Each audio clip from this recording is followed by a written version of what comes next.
என்ன பண்ணுவோம்னா கலாய்வு பண்ணுவோம். கல ஆய்வு ஆய்வு பண்றதுக்கு கல ஆய்வு. கல ஆய்வுனா என்னன்னா ஃபீல்ட் ஒர்க்.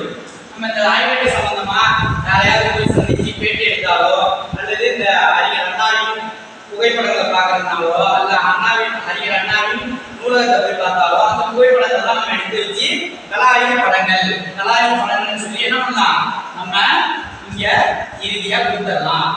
இதோட இந்த ஆய்வு நிறைவு பெறும்.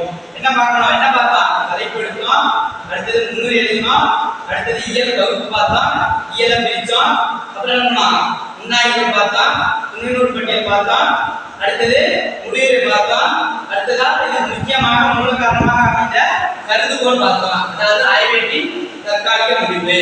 இதுக்குள்ளதான் நம்ம அந்த ஆய்வேட்டை பண்ணி முடிக்கணும். இடையில ஒரு தலைப்பு விட்டுட்டோம். என்ன விட்டுட்டோம் அப்படின்னா ஆய்வு எல்லை. ஆய்வு எல்லை வந்து ரொம்ப முக்கியம். ஆய்வு எல்லை ரொம்ப முக்கியம். ஏன்னா ஒரு தலைப்பை எடுத்தோம்னா சுருக்கமாக சொல்லி முடிக்க வேண்டும். ஒரு நூலை எடுத்துக்கிட்டு அதுல இருந்து ஒரு 5 தலைப்புகள்ல நம்ம ஆய்வு பண்ணணும். அப்படின்னா அந்த 5 தலைப்புகளை மட்டும்தான் இருக்கணும். இல்ல ஆய்வு தலைப்பு எடுத்துமே எல்லாமே பண்ணணும்னு பண்ணக்கூடாது.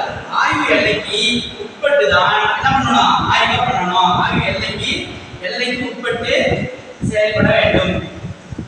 எல்லைக்கு உட்பட்டு செயல்பட வேண்டும். சரியா? ஆய்வு இருக்க வேண்டும். ஆய்வு எல்லைக்கு உட்பட்டு ஆய்வுகள் அமைய வேண்டும்.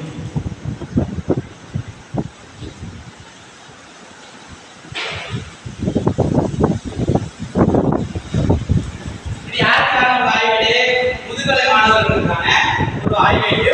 ஆய்வேடு வந்து போதுமான அளவுக்கு இந்த தலைப்புகளை மட்டும் பண்ணா நம்ம போதும். ஏன்னா நம்ம எத்தனை பக்கத்துல இருந்து எத்தனை பக்கம் பார்த்தீங்கன்னா 60 பக்கங்கள்ல இருந்து 80 பக்கங்களுக்குள்ளாக தான் நாம் ஆய்வேடு பண்ணி முடிக்க போறோம். அதனால இந்த ஒரு இந்த அளவுல ஒரு ஆய்வேடு இருந்தா போதுமானதுதான். சரியா? அவ்வளவுதான்.